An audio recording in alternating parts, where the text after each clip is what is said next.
So it's one of those mornings. You wake up feeling actually kind of decent. You slept pretty well. Coffee tastes great.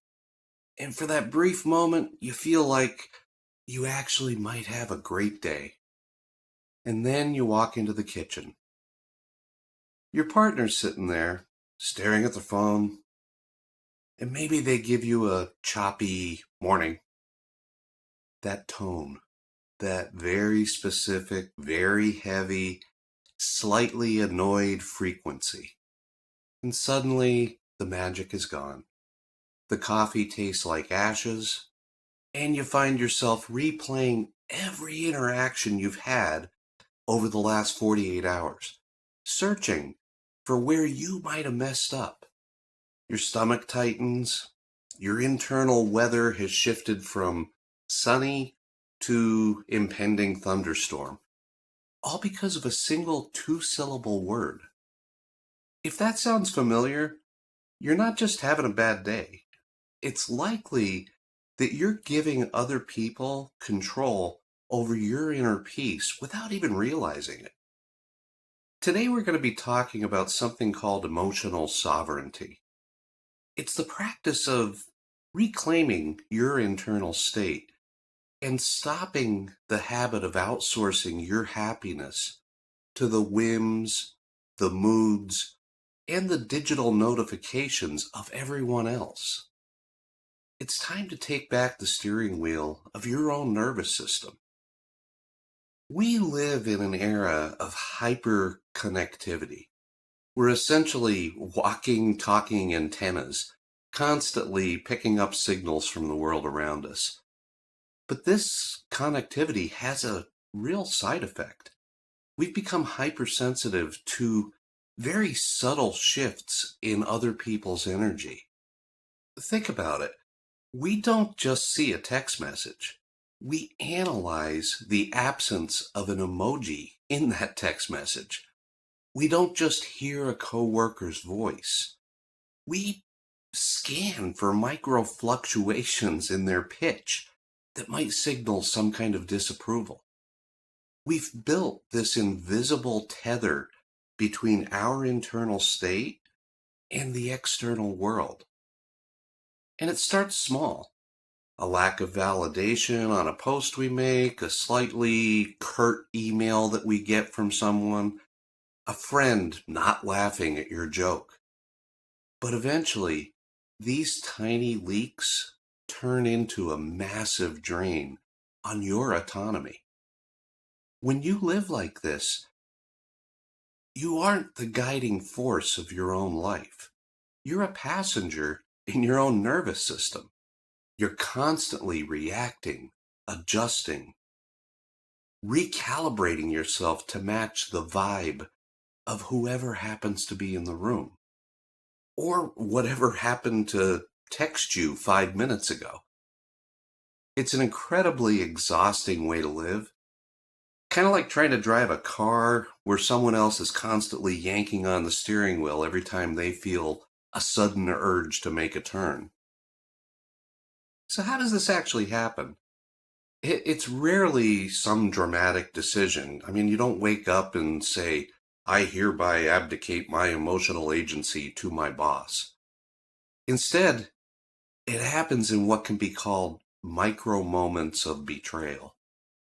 It's that split second where you feel an external pressure, a critique, a cold shoulder, a chaotic energy of some kind, and you subconsciously decide to abandon your internal state to align with their projection of their internal state.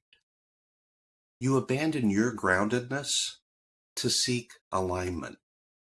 There's three primary triggers that act as the keys to our emotional handover typically. Criticism, silence, and chaos. Criticism is the obvious one.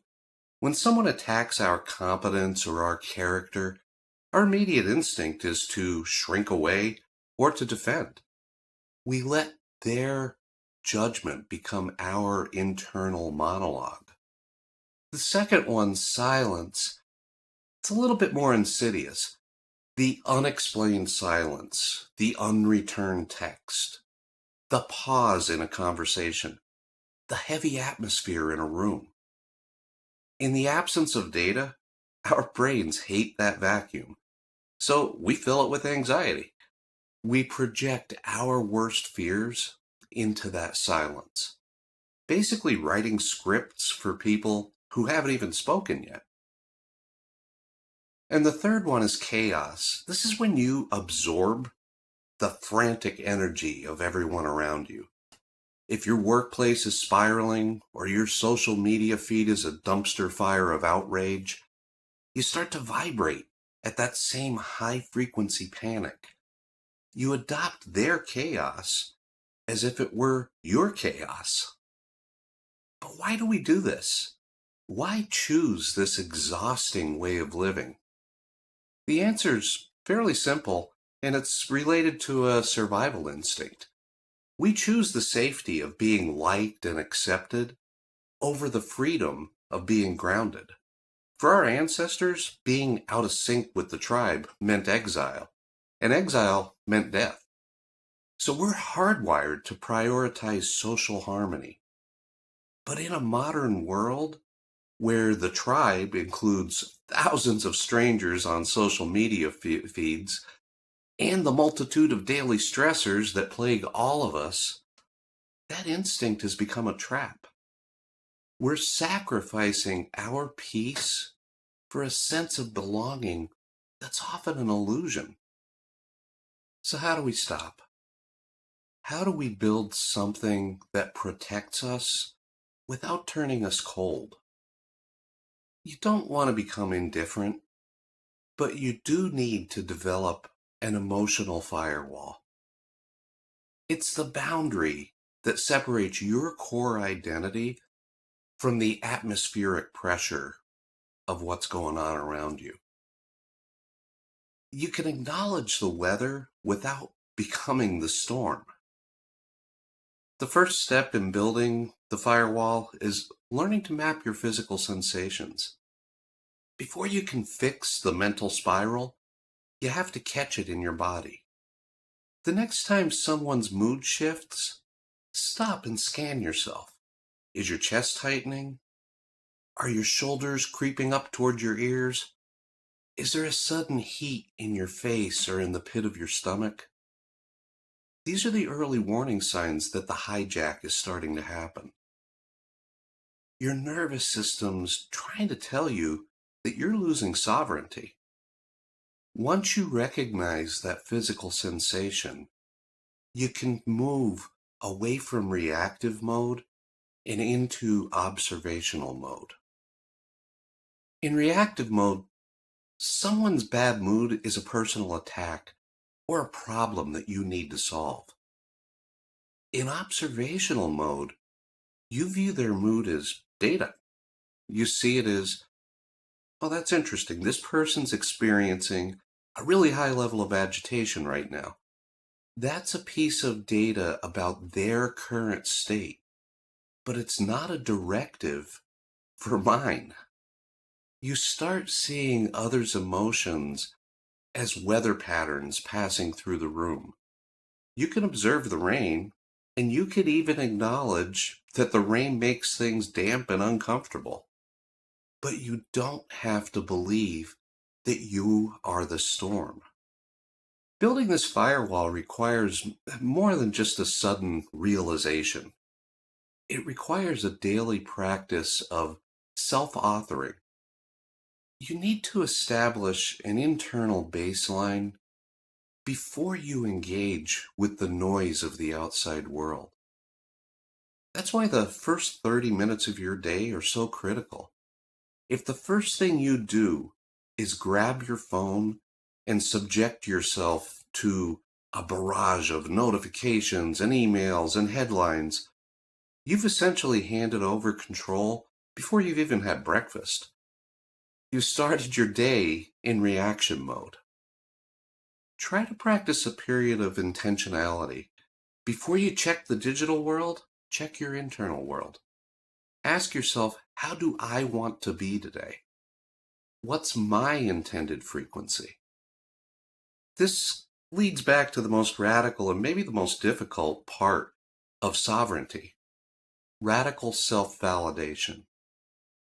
Most of us are kind of addicted to external feedback loops.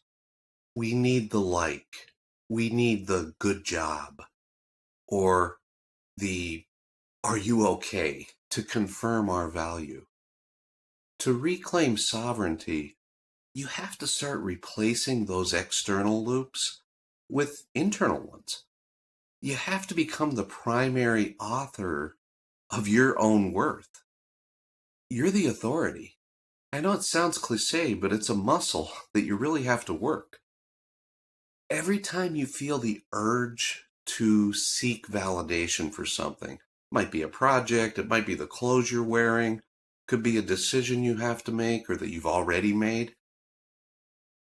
and you pause instead and say, I'm satisfied with this. You're strengthening your own sovereignty.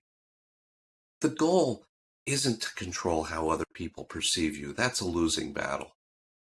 The goal is to shift your focus entirely toward controlling how you inhabit your own skin. As you begin to implement these shifts, you'll find that they really do apply to every high-stakes environment in your life. When you're dealing with difficult family dynamics during the holidays, or navigating a competitive, high-pressure workplace, or even just scrolling through chaotic social feeds, you can choose to be the architect of your own state.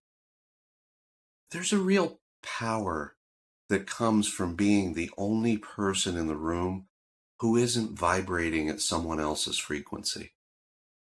There's a certain magnetism in being the person who stays grounded while others are swirling.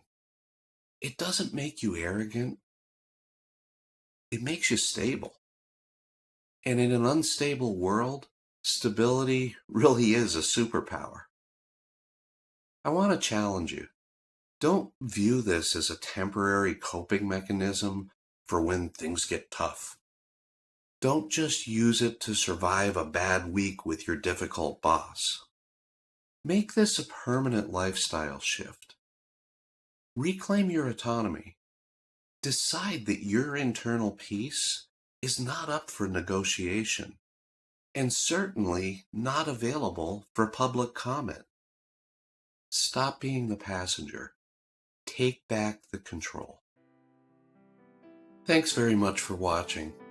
If you found this helpful, consider subscribing, and more importantly, take a minute to check in with yourself before you head to the next video. Take good care. I pretended not to notice when she'd wipe away her tears. I know that if I asked, she'd just smile and shake her head. I'm not always sure what brings the sadness to her eyes, but I know there's more to her than dreams she's lost and tears she shed. 'Cause she smiles when she sleeps, there's color in her dreams, innocence that keeps her safe and warm. Later there'll be worries and a wish for something more, but at times like this I let her be, because she smiles when she sleeps.